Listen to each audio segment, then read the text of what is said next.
వచ్చిందని పరిశుద్ధ గ్రంథం బైబిల్ సెలవిస్తుంటున్నది.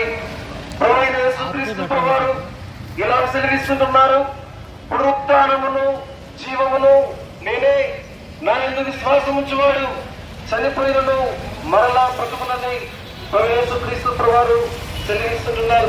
పరిశుద్ధ గ్రంథం బైబిల్ సెలవిస్తుంటున్నది, పాపము వరకు జీతం మరణము, అయితే దేవుని కృపావరము మన ప్రభువైన యేసుక్రీస్తునందు నిత్య జీవమని పరిశుద్ధ గ్రంథం బైబిల్ సెలవిస్తుంటున్నది.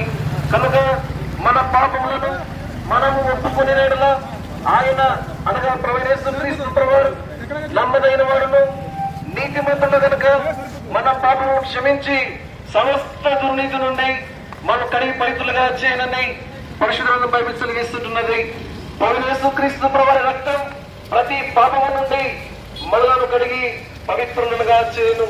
ప్రభువైన యేసుక్రీస్తునందు విశ్వాసం ఉంచుము, అప్పుడే నేటి వారును రక్షించబడుతురు. ప్రభువైన యేసుక్రీస్తునందు విశ్వాసం ఉంచుము, అప్పుడే నేటి వారును ఆయన రాజ్యంలో ప్రవేశించెదరు.